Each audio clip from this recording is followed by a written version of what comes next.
ഇന്ന് നമുക്ക് മുരിങ്ങയും പരിപ്പും കൂടിയിട്ട് ഒരു കൂട്ടാൻ വയ്ക്കുക. അപ്പോൾ നമുക്ക് മുരിങ്ങ കുറച്ച് ഒടിച്ചിട്ട് വന്നിട്ടുണ്ട്. നമുക്ക് മുരിങ്ങ ഇങ്ങനെ ഊരിയെടുക്കണം. തണ്ടൊക്കെ കളഞ്ഞ് ഇതുപോലെ മുരിങ്ങ നമുക്ക് ഊരിയെടുക്കാം.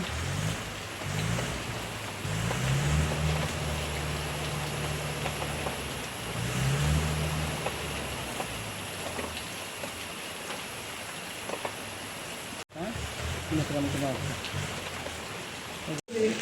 മുരിങ്ങയിലേക്ക് കുറച്ച് പരിപ്പ് അടുപ്പത്ത് വയ്ക്കാം.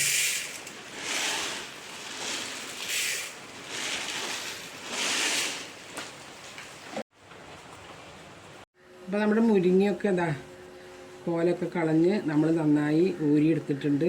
ഈ പരിപ്പ് വെന്തിട്ടുണ്ട്. നമുക്കതിലേക്ക് ആദ്യം മുളക് പൊടി ഇട്ട് കൊടുത്തിട്ട് പരിപ്പ് നന്നായി വെന്തിട്ടുണ്ട്. നമുക്ക് ഇതിലേക്ക് മുളക് പൊടി ഇടാം. മുളക് പൊടി,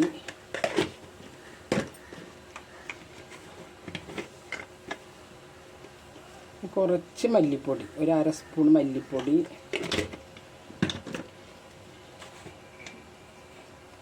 ഇനി നമുക്ക് മഞ്ഞൾപ്പൊടി ഇടാം. മഞ്ഞൾപ്പൊടി,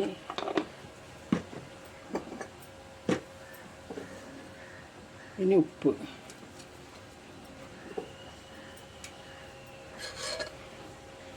ഇനി ഇത് കുറച്ച് വെള്ളം ഒഴിച്ച് തിളച്ചിട്ട് വേണം നമുക്ക് ഇതിലേക്ക് മുരിങ്ങിട്ട് കൊടുക്കാനായിട്ട്.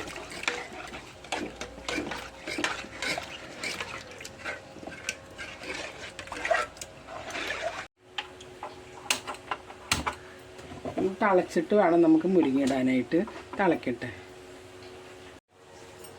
നമുക്കതിലേക്ക് തേങ്ങ അരയ്ക്കണം. അപ്പം അതിന് നമുക്ക് കുറച്ച് തേങ്ങ, ഒരു അരമുറി തേങ്ങ, പിന്നെ 2 ചുമന്നുള്ളി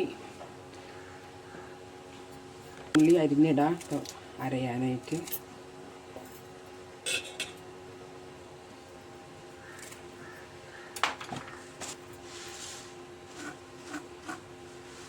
കുറച്ച് നല്ല ജീരകം, ചെറിയ ജീരകം കൂട്ടിയിട്ട് നമുക്ക് നന്നായി അരച്ചെടുക്കണം. അപ്പോൾ പരിപ്പ് നന്നായി തിളച്ചിട്ടുണ്ട്. നമുക്കിനി മുരിങ്ങ ഇട്ട് കൊടുക്കാം.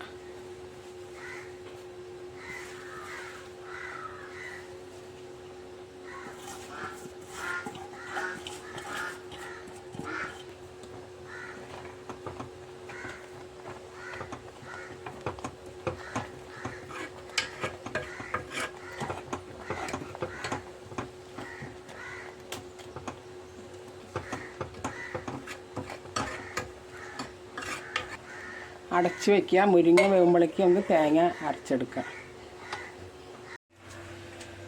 അപ്പോൾ നമ്മുടെ പരിപ്പും മുരിങ്ങ നന്നായി വെന്തിട്ടുണ്ട്. നമുക്ക് തേങ്ങ അരച്ചതിലേക്ക് ഒഴിച്ച് കൊടുക്കാം.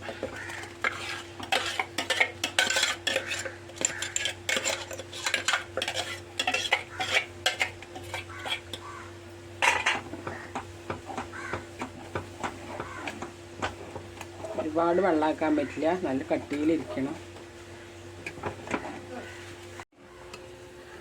നമുക്കിതിൽ കുറച്ച് ഉപ്പും കൂടി ഇട്ട് കൊടുക്കാം. ഉപ്പ് കുറവാണ്.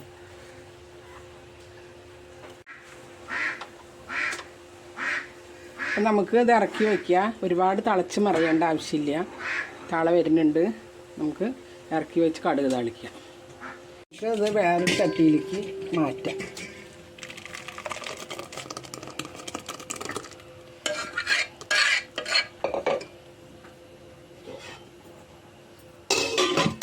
വെച്ചിട്ടുണ്ട്.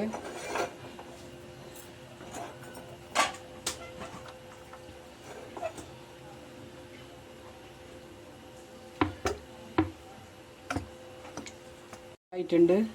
കടുക് ഇട്ട് കൊടുക്കുക.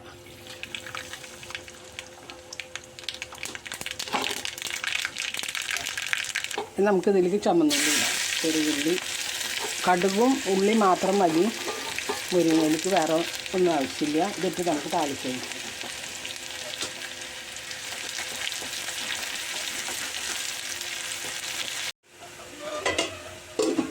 നമുക്ക് ഉള്ളി നന്നായി മൂത്തിട്ടുണ്ട്. നമുക്ക് നമ്മുടെ പരിപ്പും മുരിങ്ങയും കറിയിലേക്ക് ഇത് ഒഴിച്ച് കൊടുക്കാം.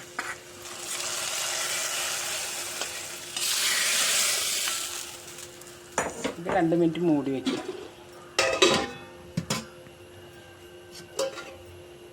അപ്പോൾ നമ്മുടെ പരിപ്പ് മുരിഞ്ഞ് നാടൻ കറി ഇതവിടെ റെഡി ആയിട്ടുണ്ട്. അപ്പോൾ വീഡിയോ ഇഷ്ടപ്പെട്ട എല്ലാവരും ലൈക്ക് ചെയ്യുക, കമൻറ്റ് ചെയ്യുക, സബ്സ്ക്രൈബ് ചെയ്യുക.